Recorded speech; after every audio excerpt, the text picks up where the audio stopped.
نحمده ونصلي ونسلم على رسوله الكريم أما بعد أعوذ بالله من الشيطان الرجيم بسم الله الرحمن الرحيم قد أفلح من تزكى وذكر اسم ربه فصلى بل تؤثرون الحياة الدنيا والآخرة خير وأبقى إن هذا لفي الصحف الأولى صحف إبراهيم وموسى صدق اللہ العظیم. بارگاہ رسالت والے رسالت میں ایک مرتبہ درود پاک نذرانہ پیش فرمائیے گا. اللہم صلی علی سیدنا نبینا شفیعنا حبیبنا مولانا محمد وعلی آل محمد کما تحب وترضى بأن تصلوا علیہ صلاۃ و سلام علیک یا رسول اللہ صلاۃ و سلام علیک یا حبیب اللہ. قد افلح من تزکا، بے شک اس نے فلاح پائی جس نے اپنے آپ کو پاک کیا. قد افلح، یقیناً فلاح پائی، کامیابی حاصل کی، دونوں جہانوں میں مکمل کامیابی حاصل کی، نجات پائی.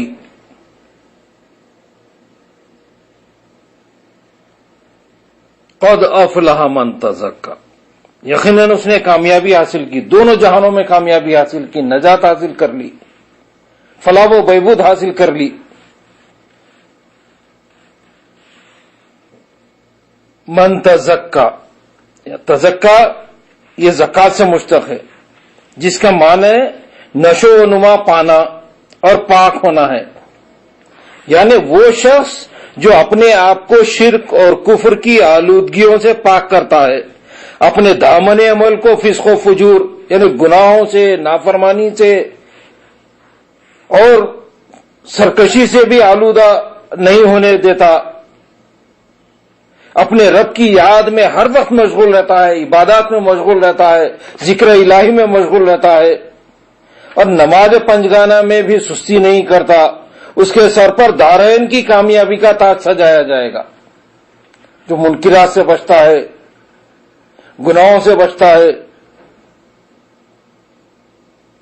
اس کے سر پر کامیابی کا تاج سجایا جائے گا. زکات دینے والے پر، صدقات کرنے والے پر، خیرات کرنے والے پر، نمازیں ادا کرنے والے پر کامیابی کا تاج. بعض مفسرین نے تزکا سے زکات اور صدقہ فطر مراد لیا ہے. وَذَكَرَ اسْمَ رَبِّهِ فَصَلَّى، اور اپنے رب کے نام کا ذکر کرتا رہا اور نماز پڑھتا رہا. وَذَكَرَ اسْمَ رَبِّهِ سے مراد عید کے دن پڑھی جانے والی مخصوص تکبیرات لی ہیں. مثلا اللہ اکبر، اللہ اکبر، لا الہ الا اللہ، اللہ اکبر، اللہ اکبر وللہ الحمد. اور صلاح سے مراد عید کی نماز لی ہے. تو مطلب یہ ہوا کہ اس آدمی نے دونوں جہانوں کی کامیابی حاصل کر لی جس نے رمضان شریف کے روزے رکھے اور روزے رکھنے کے بعد صدقہ فطر ادا کیا اور عید کے دن تکبیر و تحلیل اور تسبیحات پڑھتا رہا اور مخصوص تکبیرات کے ساتھ 2 نفل ادا کرتا رہا. بل تؤثرون الحیاۃ الدنیا والآخرۃ خیر وابقى ان هذا لفی الصحف الاولى صحف ابراہیم وموسی. حالانکہ آخرت کہیں اس سے بہتر ہے اور باقی رہنے والی ہے. یعنی جو دنیاوی زندگی کو ترجیح دیتے ہیں ان کے لیے ہے. کہ آخرت جو ہے کہیں سے بہتر ہے اور باقی رہنے والی ہے. یقیناً یہ سب کچھ اگلے صحیفوں میں لکھا ہوا ہے جو ابراہیم اور موسیٰ علیہ السلام کے صحیفے ہیں. آخرت دنیا سے بہتر.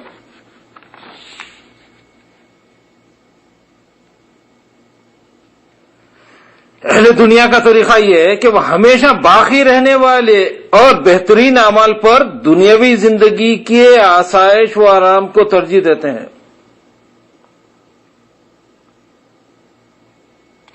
تو آخرت کی زندگی دنیاوی زندگی سے بہتر.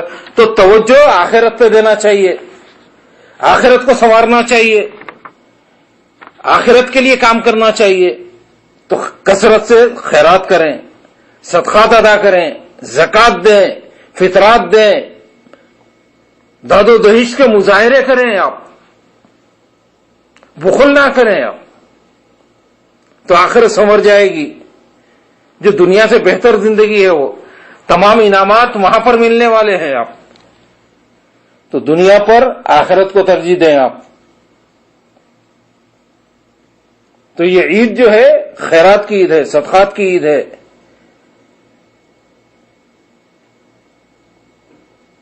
انفاق فی سبیل اللہ کی عید ہے یہ. حضرت عبداللہ بن مسعود رضی اللہ تعالی عنہ سے روایت ہے کہ حضور نبی کریم صلی اللہ علیہ وسلم نے فرمایا کہ جب لوگ رمضان شریف کے روزے رکھتے ہیں, اہتمام کے ساتھ رمضان کے جو روزے رکھتے ہیں, اور یکم شوال کے دن یعنی عید الفطر کے دن عید کی نماز ادا کرنے کے لیے گھروں سے نکلتے ہیں, تو اللہ تبارک و تعالی ارشاد فرماتا ہے کہ اے میرے ملائکہ.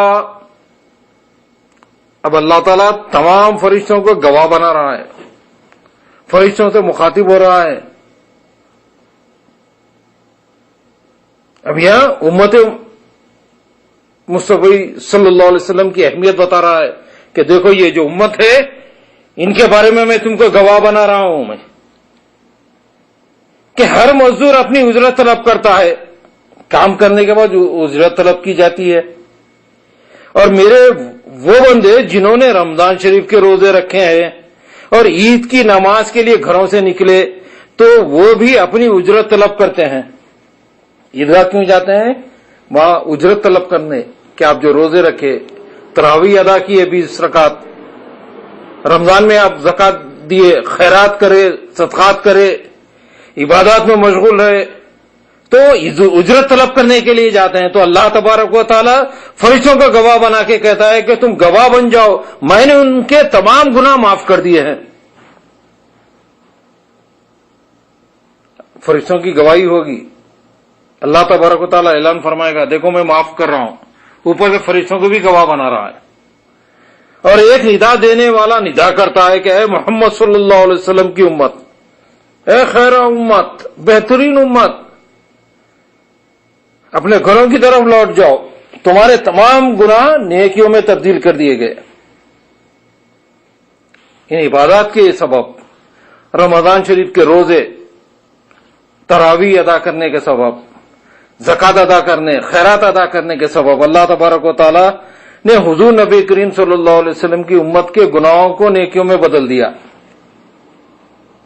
اور اس پر مزید یہ ندا ہوتی ہے کہ اے میرے بندو, تم نے میری رضا کے لیے روزے رکھے. روزے اللہ کی رضا کے لیے رکھے جاتے ہیں, اللہ کو راضی کرنا مقصود ہوتا ہے. روزے کا مقصد حصول تقوی ہوتا ہے. لعلکم تتقون فرمایا گیا کہ تاکہ تم متقی بن جاؤ. کہ کون ہے؟ یہ بھی ایک آزمائش ہے کہ چھپ کر بھی کوئی گناہ نہیں کرتا. جو اللہ کو ایسا حاضر و ناظر, علیم و خبیر جانتا ہے کہ وہ گوشے میں تنہائی میں بھی کوئی کھانا پینا نہیں چاہتا, انہیں اتنا یقین ہو جاتا ہے اللہ کی ذات پر, تنہائی میں بھی وہ کوئی گناہ نہیں کرتا ہے. حالت روزے میں جو ہے کھانے سامنے میسر ہیں لیکن گریز کر رہا ہے, کھانے کو ہاتھ نہیں لگا رہا ہے. اچھی اچھی نعمتیں ہیں لیکن نعمتوں کو ہاتھ نہیں لگا رہا. وہ یہ کس لیے کہ یہ تقوی اختیار کر رہا ہے, اللہ کا خوف ہے اس کو, اس سبب کسی گناہ کے قریب نہیں جا رہا ہے. تو روزہ جو ہے اللہ کی رضا کے لیے رکھے جاتے ہیں. تو اللہ تعالیٰ فرماتا ہے تم نے میری رضا کے لیے روزے رکھے اور میرے لیے ہی افطار کیے، اٹھو میں تمہیں بخش دیا۔ تو روزداروں کو یہ خوشخبری ہے، یہ بشارت دی جا رہی ہے جو لوگ رمضان کے روزے رکھتے ہیں۔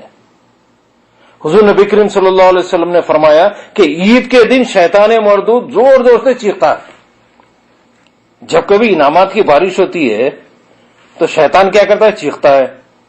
جب سورہ فاتحہ کا نزول ہوا شیطان چیخنے لگا، حضور نبی کریم صلی اللہ علیہ وسلم کی ولادت ہوئی شیطان چیخنے لگا۔ تو یہ شیطان جو ہے اس موقعوں پر چیختے رہتا ہے، فاتحہ کے موقع پہ چیختا ہے، عید میلاد النبی صلی اللہ علیہ وسلم کے موقع پہ چیختا ہے، اور اس کے سارے چیلے اس کے پاس جمع ہو جاتے ہیں۔ اب عید کے دن تمام شیاطین جمع ہو جاتے ہیں، شیطان اور اس کے چیلے ایک جگہ جمع ہو جاتے ہیں اور اس سے پوچھتے ہیں کہ ہمارے سردار تمہیں کس نے تکلیف پہنچائی ہے؟ آج یہ رونے کا سبب کیا ہے؟ اتنا چیخ رہے ہیں، اتنا بلبلا رہے ہیں، اتنا پریشان ہے کہ آخر کیا ہو گیا تمہارے کو؟ کون تکلیف پہنچایا؟ کون اذیت دیا تم کو؟ ہم اس کی ہڈیاں توڑ دیتے ہیں اور جس نے تجھے ناراض کیا ہم اس کا کچمبر نکال دیتے ہیں۔ آخر بول، آخر کیا ہوا تجھے؟ کس سبب رو رہا ہے؟ تو وہ کہتا ہے ایسی کوئی بات نہیں، لیکن آج امت مسلمہ کے گناہ معاف کر دیے جائیں گے۔ تو جس وقت گناہوں کی معافی کا اعلان ہوتا ہے تو شیطان ہمیشہ روتا ہے۔ جب آیت توبہ نازل ہوئی تو شیطان رونے لگا۔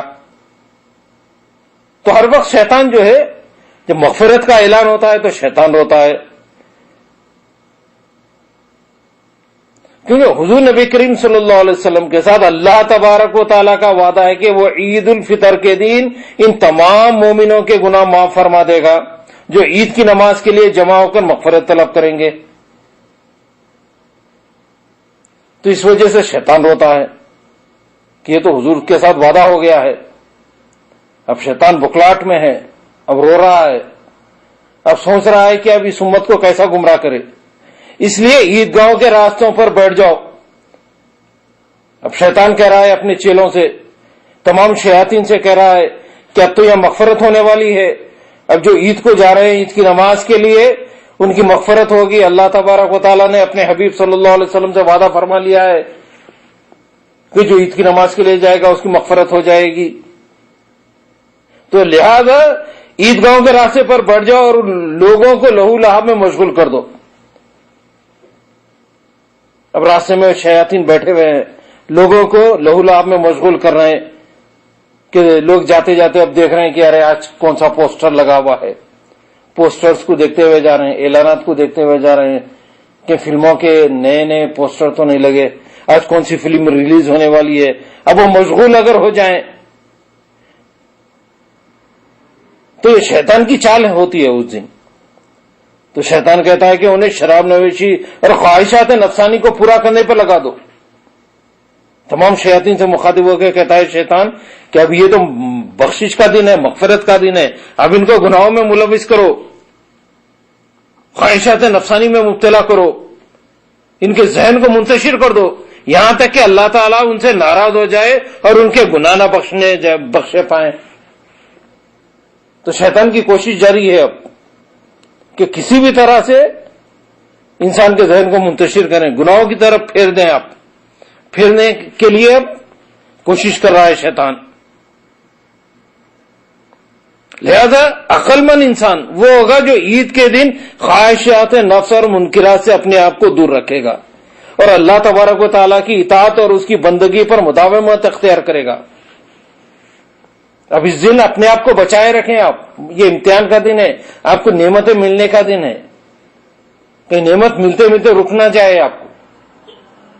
اللہ کے جو انعامات عطا ہونے والے ہیں اب اس کو حاصل کریں آپ، تو گناہوں سے اپنے آپ کو بچائیں، منکرات سے بچائیں، خواہشات نفسانی سے بچائیں، آپ برائیوں سے دور رہیں اس دن۔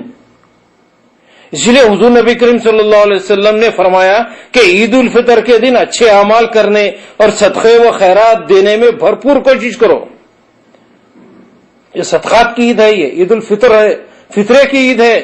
اب کثرت سے آپ فطرے ادا کریں، صدقات ادا کریں، زکوٰۃ ادا کریں اور نماز و زکوٰۃ اور تسبیح و تحلیل میں مشغول رہو۔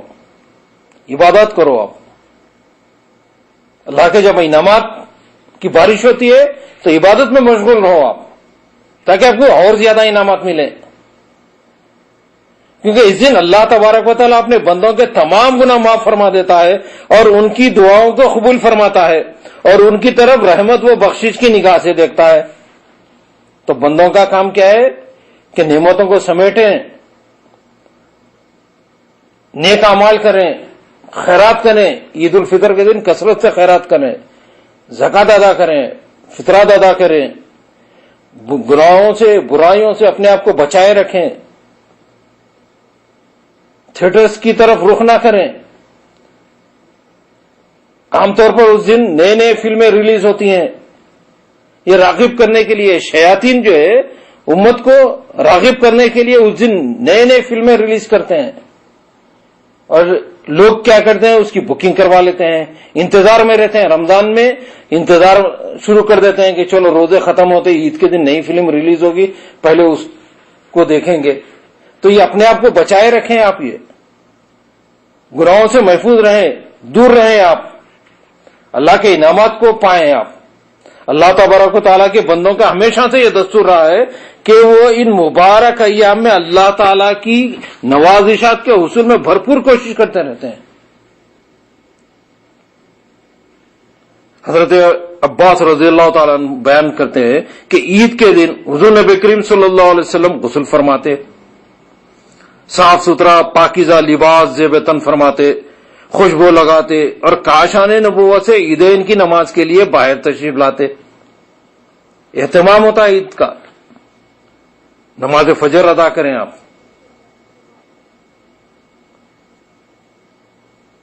اور عید الفطر کے دن نماز سے پہلے کچھ تناول فرماتے حضور نبی کریم صلی اللہ علیہ وسلم.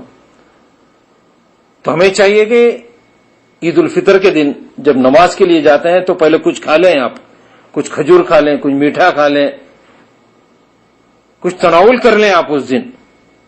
اور حضور نبی کریم صلی اللہ علیہ وسلم عید الاضحیٰ کے دن عید کی نماز کے فوراً بعد قربانی ذبح فرماتے اور اس کا گوشت تناول فرماتے، اور عیدین کی نماز کی طرف جاتے اور آتے وقت بلند آواز سے اللہ اکبر اللہ اکبر لا الہ الا اللہ واللہ اکبر وللہ الحمد پڑھتے. اور جس راستے سے نماز پڑھنے کے لیے جاتے واپسی پر دوسرے راستے سے گزر فرماتے، لوگوں کے ساتھ مصافحہ کرتے. تو حضور نبی کریم صلی اللہ علیہ وسلم کا طریقہ ہے کہ ایک راستے سے جاتے دوسرے راستے سے واپس آتے اور راستے میں لوگوں سے مصافحہ کرتے، عید کی مبارکباد پیش کرتے. تو حضرت جابر بن عبداللہ رضی اللہ تعالیٰ عنہ بیان کرتے ہیں کہ میں نماز عید کے موقع پر حضور نبی کریم صلی اللہ علیہ وسلم کے ساتھ موجود تھا. آپ نے اذان اور اقامت کے بغیر خطبے سے پہلے نماز ادا فرمائی. عید کی نماز بغیر اذان اور بغیر خطبے کے ہوتی ہے. فرض نمازیں جو ہیں اس کے لیے اذان اور اقامت ضروری ہوتی ہے. فرائض کے علاوہ کسی نماز کے لیے اذان و اقامت نہیں ہوتی. عید کے لیے بھی حالانکہ عید کی نماز واجب ہے، اس کے لیے نہ اذان کہی جائے گی نہ اقامت ہوتی ہے. تو حضور نبی کریم صلی اللہ علیہ وسلم بغیر اذان و اقامت کے خطبے سے پہلے نماز ادا فرمائی. نماز جمعہ میں پہلے کیا کرتے ہیں، خطبہ ہوتا ہے پھر نماز ہوتی ہے، لیکن عیدین میں پہلے نماز ہوتی ہے بعد میں خطبہ ہوتا ہے. تو حضور نبی کریم صلی اللہ علیہ وسلم نے عید کی نماز ادا فرمائی، پھر حضرت بلال رضی اللہ تعالیٰ عنہ کے ساتھ ٹیک لگا کر کھڑے ہوئے اور لوگوں کو اللہ تبارک و تعالیٰ سے ڈرنے کا وعظ فرمایا، تقوی کا بیان فرمایا، پرہیزگاری اختیار کرنے کا حکم دیا. اتقوا اللہ فرمایا کہ اے لوگوں تقوی اختیار کرو، پرہیزگاری اختیار کرو، گناہوں سے بچو، نیکیوں کی کثرت کرو، اور اللہ کی عبادت کرنے کی رغبت دلائی اور لوگوں کو واعظ و نصیحت فرمائی اور انہیں صدقہ کرنے کا حکم دیا، خیرات کرنے کا حکم دیا، نیکیاں کرنے کا حکم دیا. اور پھر وہاں سے خطبے کے بعد جو حضور نبی کریم صلی اللہ علیہ وسلم عورتوں کے پاس تشریف لے گئے، یعنی کہ عورتیں کچھ فاصلے پر تھیں تو وہاں پر تشریف لے گئے اور ان کو واعظ و نصیحت فرمائی اور فرمایا کہ تم صدقہ کیا کرو، خیرات کیا کرو. کیونکہ تم میں سے اکثر جہنم کا ایندھن ہے، یعنی عورت جو ہے کثرت سے جہنم میں جانے والی ہے. مردوں کے مقابلے میں عورتوں کا پرسنٹیج جو ہے جہنم میں زیادہ رہے گا.